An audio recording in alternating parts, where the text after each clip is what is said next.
Hello everyone.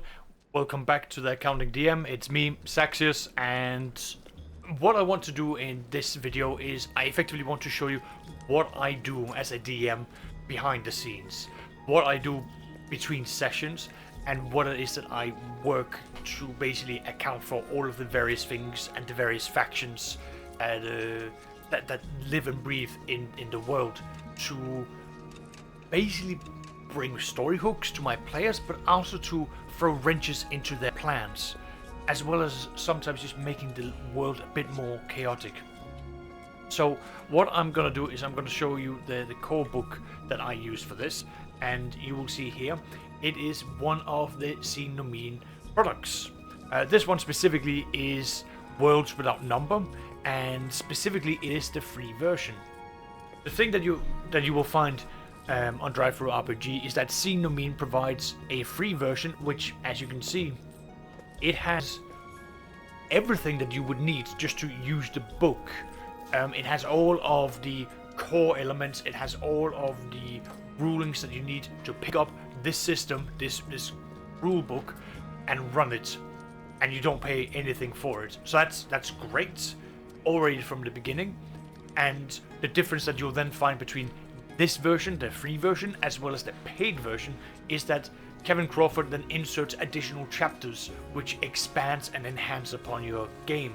They're not necessary, but it is a way for you to then, one, support Kevin Crawford and his works, because it is incredible work ethic to do something like this. It's financially, it's taking a risk. And I, for one, would definitely encourage everyone to support them if you decide to pick up any of the products and like it. I've done so, but I just want to show you that you can have the free version to do exactly what I'm doing. Now, as you can see in the bookmarks, we are going to be skipping past everything. You know, we are not going to be looking at anything except for the factions and major projects. And when you're going to come here, there will be walls of text. It will explain to you what a faction is, how you go about it. It's a bit oddly structured at times, but this is the part where, as I always say, read the book cover to cover.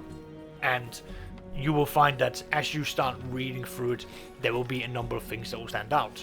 So here we're going to be going into what a faction is and what makes what creates them, and effectively we are quickly going to be jumping in here, and this is a quick layout for how I structure my factions.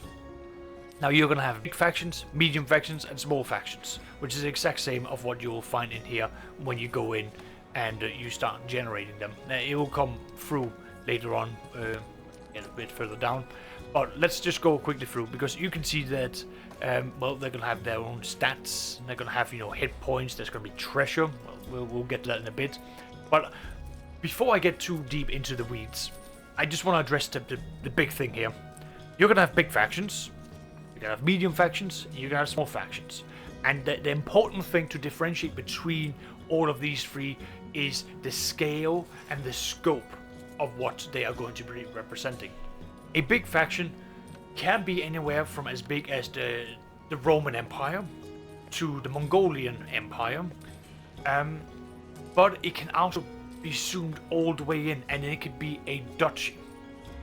A big faction in the scope of the players is going to be a large overarching organization or group that is a major player within the story. Often what I would say, when you are taking a game and you're running it, you would take something like, let's say that the local dukedom, or the local area that's being run by an earl or anything of that equivalent. That is going to be considered a big faction, because they will have a number of assets and influences that will have an indirect impact to your game. But from experience, I would also recommend having no more than 3 big factions, because these 3 big factions are going to be the 3 powerhouses of your campaign. And if your campaign is going to be set in a relatively specific region, it is important that you frame that region and have the big factions play off each other. They should be at odds one way or another. and then from there, that's going to be a large motivational and backdrop to your game, and then that will influence what goes on from there. Your medium factions is when you start getting down into smaller baronies, when you start getting into a strong guild, an order, whether it's knights or another union of a form. These are going to be the individual groups within the larger factions, and these are going to be the ones that are going to have a more direct impact towards your players. They will be very big compared to your players and what they get up to, but these are going to be the ones that they're going to be engaging with the most. This lot over here, the big factions, are going to be the backdrop, the stories that you hear either from the news tablets, from the criers, or gossip. Whereas the medium ones, they're going to be the ones that they actually interact with. The merchants guilds, the wizard circles, the thieves cartels. These are the ones that they will most likely be engaging with. And the smaller ones are then going to be the ones that are going to be likely in direct opposition to the others. I often use the smaller groups to represent monstrous factions in fantasy, such as if I have a group of goblins, or a federation of goblins that have united. If I have my Curators, if they ever make an appearance, they become their own small faction. I will take a druidic circle and I will say, right, you are now a faction, you will now contribute to all of this. You can use them for both being usually in direct conflict with the medium as well as the large factions, but they will often form the more immediate environment around the players. They will have a direct impact for that. Though, now I want to go into what each faction consists of, their statistics. So as I said, you can see here, you're going to be having some stats. These are going to be the three main ones. And jumping into the book, you'll see that you'll have cunning, force, wealth, and then magic. We'll get to magic at the end. But cunning, as it says, is just going to be your general guile, your skills at subterfuge, and your subtlety. This is going to be your spy network. This is going to be your information gathering. This is going to be how good a faction is at acquiring information as well as moving pieces around and doing that chessboard maneuvering when it comes to the wider game. And there will be an impact for how they go about it, and thankfully the book here does go into it. You're then going to be having force, which, surprise, surprise, it is going to be anything to do with your military. It's going to be how competent you are when it comes to direct confrontation. It's going to be your might makes right kind of abilities. And as it says in here, a faction that has a low force they're not going to be the violent types. So an orc faction might have a very high force because orcs would be going about using force as their primary language. And lastly, you're going to be having wealth. Now, wealth is not just in terms of how much money that you have, but it's also your ability to acquire resources, to have facilities, your general prosperity. Now, you can be a wealthy faction, but you might not be having a very strong force. You might have to be alright in cunning, but you will find yourself being able to then wage a more economical war with your enemies in this fashion. And lastly, as I said, there's going to be magic. Now, magic is not generated the same way. It is very specifically worded as the amount of magical resources available to the faction. Now, I would like to just highlight that this is within the entire faction. So if we were to say, to take a duchy, and we were to say that they have, let's say, 2 chantries, 2 schools of magic where people are being trained, and then you're going to have a number of medium and lower houses that are going to have their own court wizards. Well, in the grand scale of things, that is not a lot. The chantries and the school of wizards are maybe going to be a dozen, maybe 2 dozen individuals. You're going to be having a number of teachers and a large number of students that are all being trained up, and then let's say that you have got like another 6 or so court wizards compared to the thousands of people that are going to be within the duchy. You don't have a lot of magic, in the sense of like your magic casters. You are not in an overflow of magical items. The higher your magic is, the higher the concentration of magic availability is within this faction. So if I were to take like take the Mind Flayers, take the Yonti, take anything that is a high magic concentrated faction, now that will have a high magic, because magic is a part of their life. It is something that they do consistently. It is Eberron would be a high magic environment because it has a lot of magic around it. Now again, I'm focusing on fantasy because that's the one that we mainly do, but there are going to be other variations of this. If you take stars with that number, you'll have technology level. If you start taking what the other ones, I can't remember right now, but you've got the variations of you've got the cities without number. That's where you're going to be having cybernetics. So you will have these variations in each of the different books tailored to the genre that you're playing for. But right now I'm focusing on magic. So with all that said and done, let's go back into the character sheets. So as you can see here, there are cunning, force, magic, treasure. Treasure is then going to be the actual currency that a faction can then spend acquiring assets. And each asset will come in the form of cunning, force, and wealth. You can buy and purchase effectively mercenaries and abilities under these in accordance to where you've got your attributes, as well as hit points, because each faction can be destroyed. They've all got their headquarters, they've all got their bases, and as they expand out, each of their assets are going to be having health and locations. It's then worth for you as a game master, as a referee, as a judge, to sit down and say, right, where are these pieces on the wider board? That's why I normally would recommend having a map in front of yourself, or having a copy of the map, so that you can play your little Crusader Kings or your little chess game, just so that it makes sense to you. Quick coffee break. Anyways, enough of that. Moving on, because there's another thing that is going to be standing out. I think it was not up here, sorry. It is down here. Faction tags. Now, that is how you set each faction apart. And they can be, as you can see, they can easily be changed around. So they can be anywhere from anti-magical, which means that a faction despises magic. The example being given, dwarves would be a excellent version where they are naturally anti-magical in the sense of sorcery and the arcane. They're likely to have some more divine stuff, but you as the game master, the referee, judge, you're going to be making some of these calls yourself. But you can also have some other ones, whether such as concealed, which means all assets of the faction that they buy enter play with the stealth quality.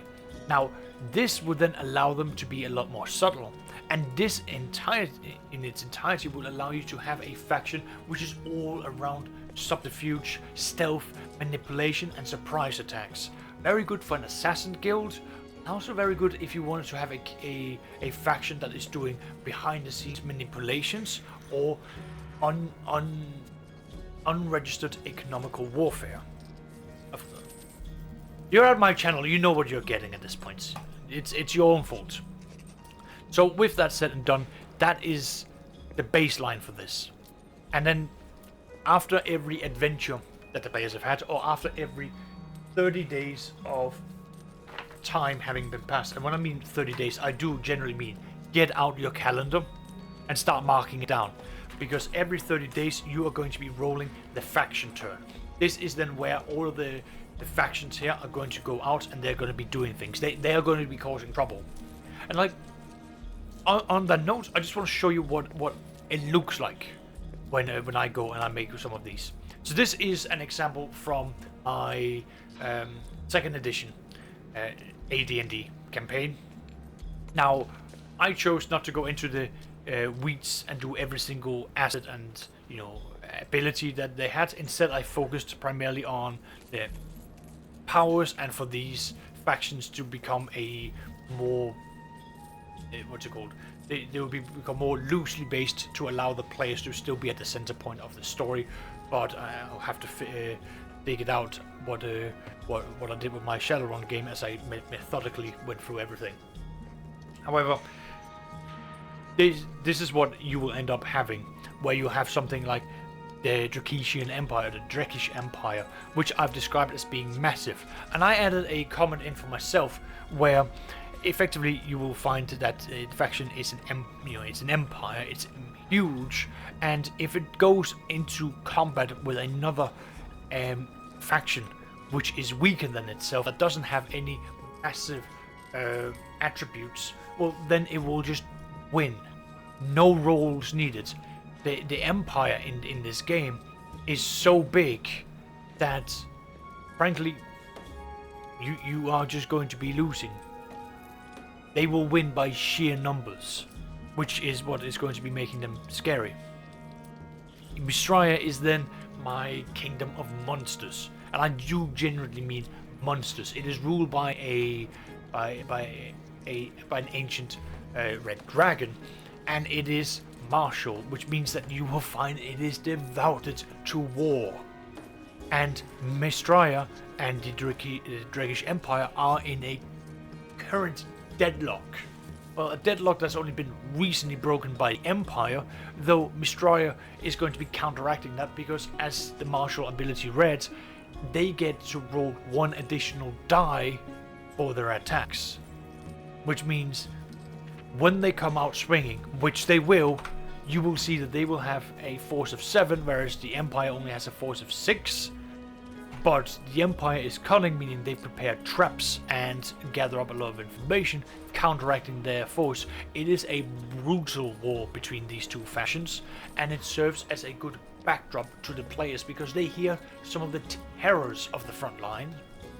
But more immediately, what is in my players' purview, what is in front of them, is they play within the Kingdom of Eredon.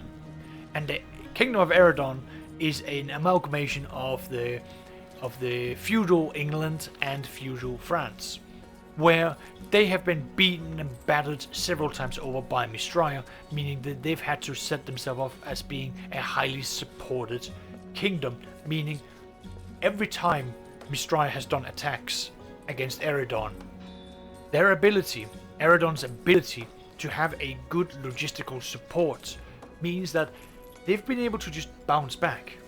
Time has flown along. They have been rebuilding, repairing, repopulating areas. And that in turn means that Eredon is consistently, it's a regenerative kingdom that is consistently bouncing back from all of the attacks that it undergoes. And that means that they have had to, yes, focus a lot of their resources around being a wealthy kingdom. They have to be wealthy because they need to put in all of the resources to rebuild themselves. They have to be able to do that because otherwise they will collapse, which in turn means that they are not focusing too much around their information gathering because they barely have time to establish a network, and they've just about set up a force to defend themselves barely against overwhelming odds. But that's also because many of the survivors become veterans, and in turn, their magic is doable, but it's not going to be over the top. Whereas the drow of the drows of House Lothlorien, well, they're doing everything they can to make Eredon's life hell by consistently undermining, attacking, doing slave raids. It's terrifying because these drow are effectively preying upon the weakening body of Eredon, and my players have only just recently stopped their reign of terror, as they've been able to seal off several entryways from the Underdark up towards the Kingdom of Eredon, which has had a major impact for the story, and it's been great. Lastly, I deleted one of the factions here because the players went out of their way to destroy them. It was a small detachment of Yonti who were able to do a lot of behind the scenes destruction. which almost brought about the end of one of the regions of Eridon, but again, Eridon having the support attack allowed them to bounce back with time. But at the moment, I have the Kurotoa, who is supposed to be the militaristic force that the player's been fighting against the most. I double over on it and also use the same stats for my Bullywalks when they were making a big show of force, because it was just easier to use the same stat line for the Kurotoa to the Bullywalks. And similarly, I have a Druidic Circle. They are busy running around, keeping everything in check, making sure that the wereboars of the plains are happy, making sure that the furbolgs of the forest are content, the treants are not angry at the foresters, the Mongolian elves that I have in the other plains are not deciding to wage war against the humans. They are a busy group, which is why I made them mobile. Their region is not just within one specific ecosystem. As a matter of fact, it is all over the place. That being said and done, that is a brief rundown for what I do. But I think in the next video, what I'm going to be doing is I'm going to show you what it is like to run a mock scenario, and I'm just going to be using all of these here to to basically just show you what it's going to be like. Alright, well, thank you very much for tuning in. I hope you found this a little bit insightful, and hopefully between this and the next video, you might find that this is a functional thing for you. Thank you very much, and take care, everyone.